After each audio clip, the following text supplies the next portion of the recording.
Who's to blame for this nation's opioid crisis? If anyone is qualified to point an accusing finger, it may be the man who led the fight against another scourge years ago. Our cover story is reported by Lee Cowan. We will bring this industry to their knees right here in Mississippi, and I'm proud of that. When Mike Moore, a self-described country lawyer, first stood up against big tobacco, everyone thought he was crazy. Everyone. Let me tell you something. When I filed the case in 1994, my mom thought I was crazy. She called me and said, it might be time for you to come home now. They weren't laughing for long, though. We have reached agreement with the tobacco industry. Just 4 years later, as Mississippi's Attorney General, Moore negotiated the largest civil litigation settlement in U.S. history, forcing big tobacco to shell out more than $200 billion to help states recoup the costs of treating smoking-related illnesses. A staggering 72% of remaining smokers come from lower-income communities. But Moore also wanted something else, to make the tobacco companies pay to educate consumers about the dangers of cigarettes. The seed money for all of this was from the tobacco settlement. Yep. He made sure that nearly $2 billion of that tobacco settlement was set aside to fund this. Excuse me! The Truth Initiative, a public health campaign widely credited with reducing the teen smoking rate, with sometimes shocking ad campaigns like these. Do you know how many people tobacco kills every day? Now, some 20 years later, Moore has another health crisis on his mind and another corporate target, the makers of opioids. In tobacco, if somebody smokes a cigarette, it might be 30 years, 40 years before the disease process works and kills them. You take too many opioids, they'll kill you today. According to the Centers for Disease Control and Prevention, opioids killed more than 42,000 people in 2016. The White House Council of Economic Advisors estimates just in 2015, the cost associated with the opioid crisis topped $500 billion. Opioid market. So Moore, now in private practice, is taking his skills on the road again, encouraging cities, counties, even entire states to come together and sue the drug makers, the same way states coalesced to sue big tobacco. Tobacco told us that nicotine was not an addictive drug. They told us that smoking did not cause cancer. These companies told us that there was less than 1% chance of getting addicted to these opioids and that they're absolutely proven to be effective for chronic pain. Both of those turn out to be really big lies. The nation's drug makers vigorously deny these allegations, but agree there is an opiate addiction problem.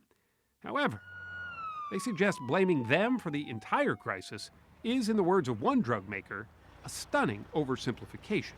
They dismiss any comparison to tobacco, pointing out that their opioid products are approved by the FDA, and say many of those who are dying of overdoses are abusing street opioids, not legal prescriptions. There's plenty of fault. The federal government's at fault. For God's sake, the FDA should have never approved some of these drugs. The states are at fault.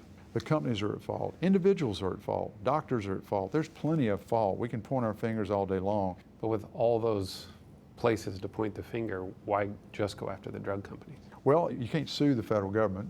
You know, you can't sue all the individuals for taking the drugs. Trying to sue all the doctors in the country wouldn't work very well. So what I say is if there's 100% fault out there amongst many, many players, at least go to the people who made the billions of dollars on this. What we seek by filing these suits is accountability and restitution.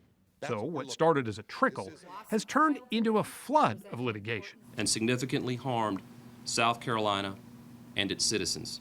There are now hundreds of city and county lawsuits being filed, as well as cases brought by at least 15 states so far. Our lawsuit, including one of the biggest, Ohio, one of Moore's clients. We knew when we filed the lawsuit we weren't going to get them to the table to negotiate until we had some sort of critical mass with other states filing lawsuits. We think if we get enough states in there, the drug companies will have no choice but to come to the table and start talking with us. Because that's Mike DeWine, Ohio's Attorney General, who's also running for governor. So you're not looking at this as much as punishing the drug companies as you are holding them accountable. We believe that 80% of the people who are addicts today, 80% of the people we've lost in Ohio, started with pain meds. You think it's their fault, I think, no one else's?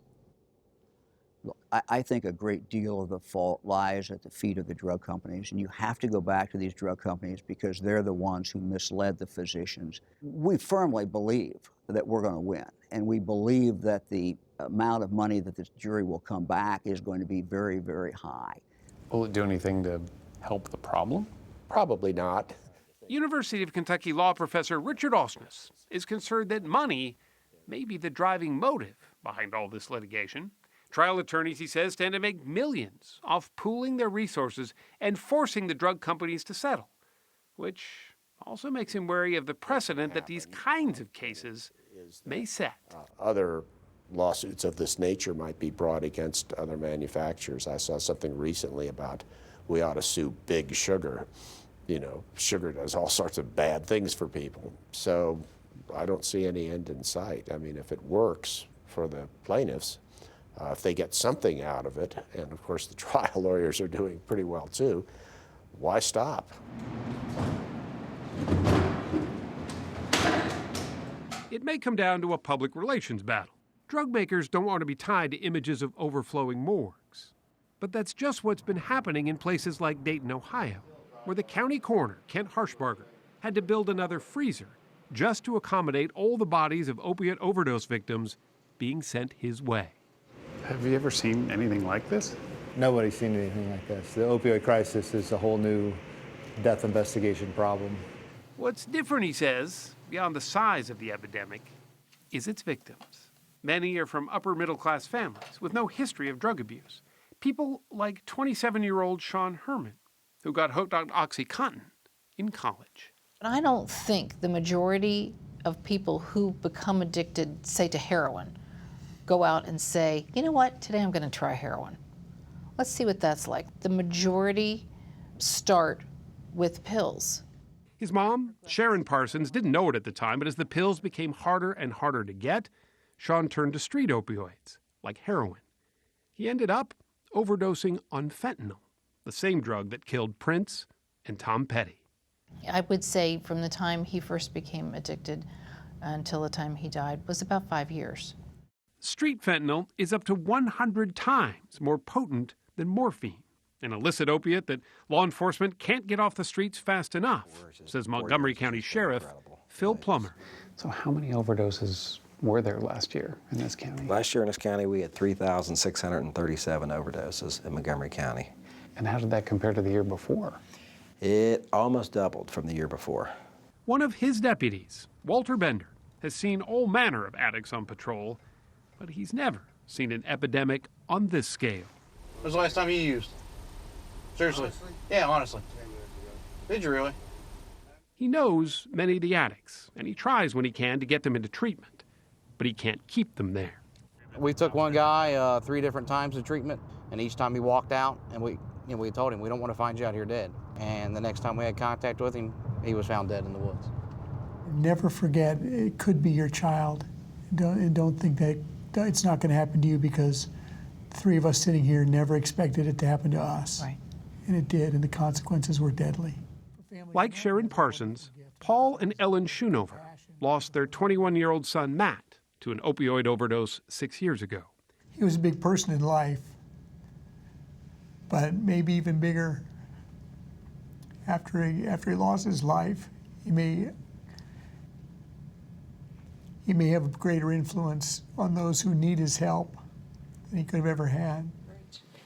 They've since established the Matthew B. Schoonover Educational Center, where the message is clear. Even if all the opioid pills disappeared, the millions who are addicted today will still need help for decades. Mike Moore believes the lawsuits against Big Tobacco all those years ago Know the truth, spread the truth. Led to fewer people dying of smoking-related diseases. If he can have the same effect with opioids, he says he'll be satisfied. Does it feel a little bit like deja vu for you? It does. You can't stop. I mean, you have to do something about the problem, especially if you have the talent and you have the connections and you're involved in this process. Why would you stop?